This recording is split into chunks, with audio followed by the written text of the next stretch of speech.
All the time. All right, yo, look, man, look, we got a special guest interview coming up, man. We got John Hall, the Ultimate Barber, man. Before I do that, man, let's take a look, step into his life. I thought that I would want to be a barber. Um, it was something that I never could imagine. I know I would always say that, I'm not going to be standing on my feet for 40 years, behind a chair, cutting the hair or something like that. But shucks, I'm going to say 30 some years later, so I'm doing what turned out to be like, like a passion of mine. I fell in love with it. I remember being a young kid, and there was a barber in the Alexandria area that he had a Rolls Royce, and that was the only Rolls Royce I seen like in the neighborhood, right?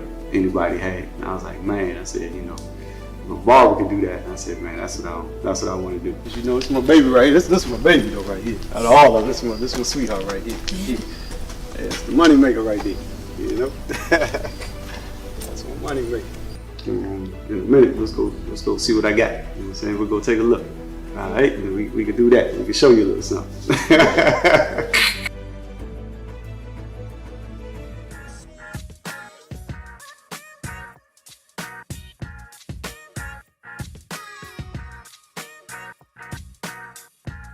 Man, this ass right. This is like James Bond be having right here. Man. So this is you probably won't see this one too much. This is a Rapide. So this is the 4-door version. Normally you see like two doors, DB9s, DB11s. This is a 4-door, so this is one of like a rare. All right, so y'all see this. I never met a barber like this. Let me introduce you to the Floyd Mayweather, ding, ding, ding, pop, pop, pop, of barbering, Mr. John Hall, the ultimate barber. What's up, man? What's up, baby? What's up, What's man? up? How you doing? What's How you up? live? What's up? What's up, baby? I appreciate the introduction. I appreciate you. Thank you for having me on. I had to do it, man. I had to do it for you, man. Man, so hey, look, man. You've been a barber of mine since about I want to say what 2012, maybe. Yeah, I think that's about right. Yeah, About 2012, man. And I personally think that you have become and I've told you this before, that you've become a mentor of mine and everything like that. And to watch the way you move and the way you do things. I want you to just tell the people, what inspired you to get into this lifestyle, to this culture, I guess, and what keeps you motivated and going to this day. Well, basically, like I said, in the video that you had saw, I was a young kid, about 7 or 8 years old, and there was a guy that would, ride through the neighborhood, man, and he had a Rolls Royce. And, during that time, you're trying to figure out what you want to do. You're young, what profession you want to do. You're looking at your parents and looking at other people and things like that. So, and kind of find out, I kind of found this man's a barber, man.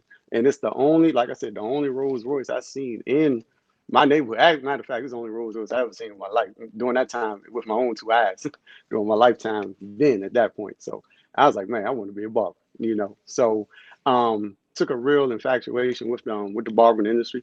Being my mother, cosmetologist, and I have barbers in my family, uncles, cousins, and things like that. But like I said, looking at them, I was like, man, ain't no way in the world I'm gonna have a profession where I got to stand up for 40 years. You know what I'm saying? That's not gonna happen. But once the passion came and the love came for it, and it just started feeling like it's not work anymore, just coming in and having fun.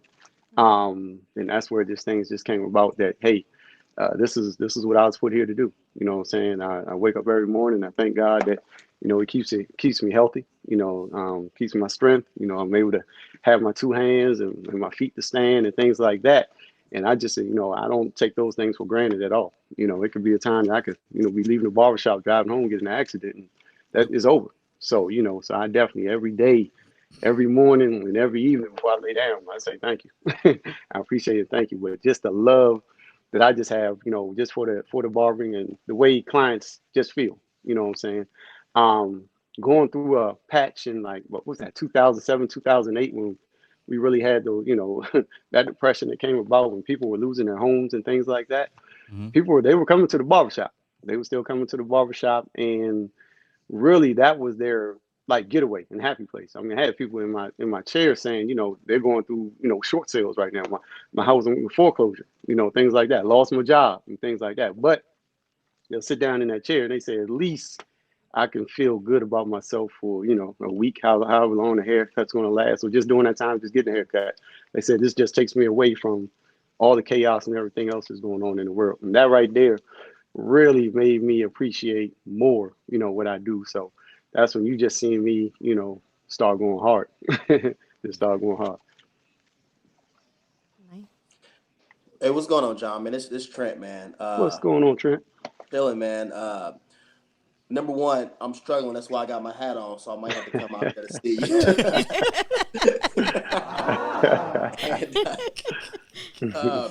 But I also want to ask, right? Because right now we're in this pandemic and everything. How has that really impacted in any way?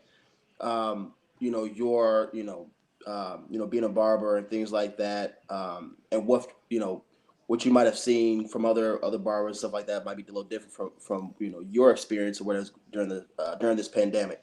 hmm but to be honest with you, tell you the truth. So the pandemic, for one, has really slowed things down. Mm. It slowed, like it almost slowed the world down. As far as now we had time to sit back and really think, about what's going on. That's one. Two, hair was still growing. You know what I'm saying? Hair is still growing. So it came to a point now that we were considered non-essential. But we had you got clients and people that think the other way. All right, they think nah, they're essential. So you know barbers start charging a little more. You know what I'm saying? They raise their prices a little bit, to be able to, do those services, go and see people and things of that sort. Um, it's really, I'm gonna say, just right now, it really has the whole beauty industry just reevaluating, how we operate and do business. I'm thinking this now is bringing a little more, if a lot of times, a little more professionalism to the business now because the requirements with the appointments and things of that sort there. So little procedures now, when you're coming in, just to make sure people are they're protected.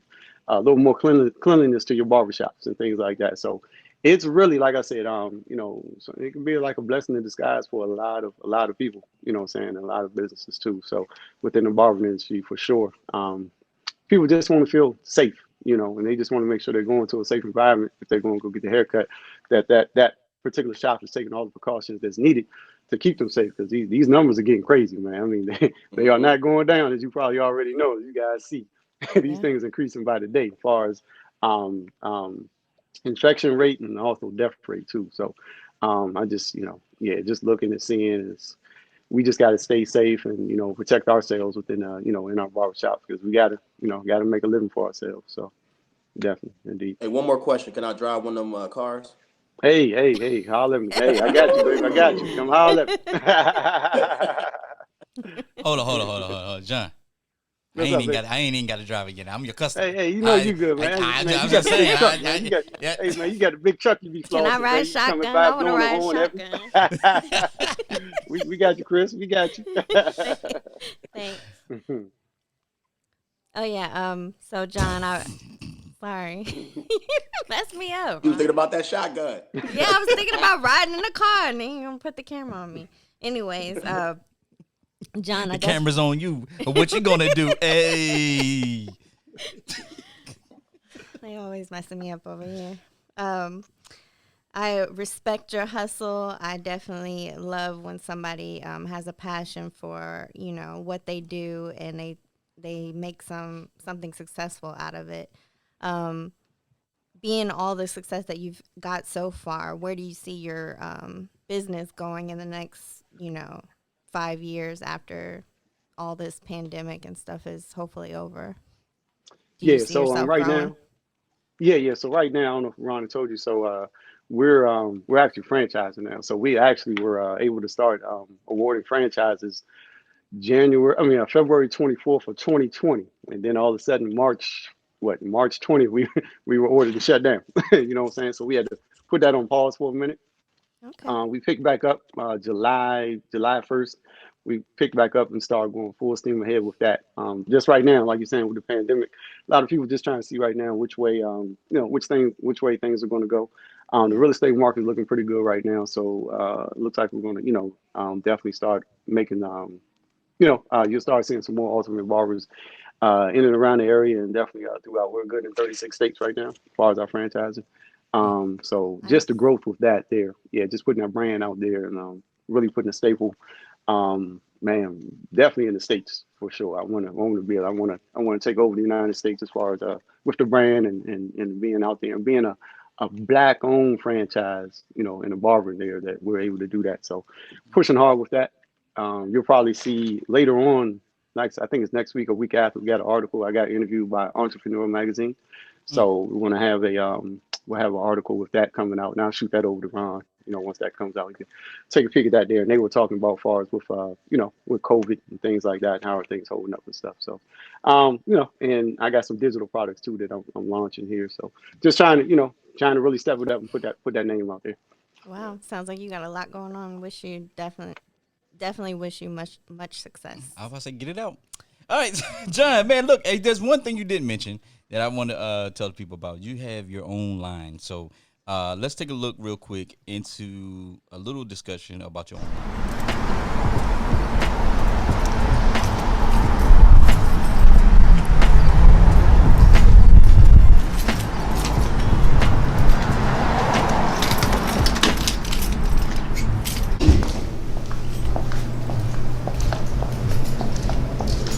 Just gonna grab cordless now, y'all. Y'all know about the cordless. So, Vexo. Vexo is Hungarian for the word ultimate. All right, Hungarian for the word ultimate. We got shampoo, conditioners, we got some beard products, and we got some styling products too. So, definitely very excited about that.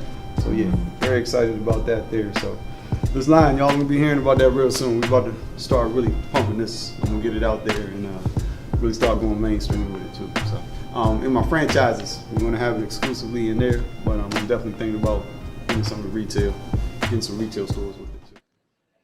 All right, so yeah, John, you talking about the Vex soap.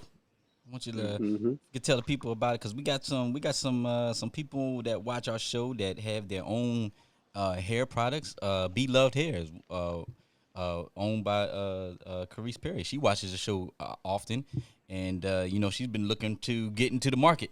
She constantly hits us up and says, "Hey, look, if you know anybody that's interested, and this is a perfect opportunity for people to connect, like yourself and her." So yeah, if you want to tell everybody about your products. All right, so I came out with a product line called Vexo. It's Hungarian Did I say for the Vic so? word ultimate. Yeah. And yeah, no, you're right. So and we have shampoo, conditioner, some styling products, and we came out with a beard line too a couple years ago also. And this right here, me being in the industry for so long, I know what the guys were looking for, what they wanted. They were having a hard time finding it. It's multicultural too, so for all ethnicities. So it's for all hair types.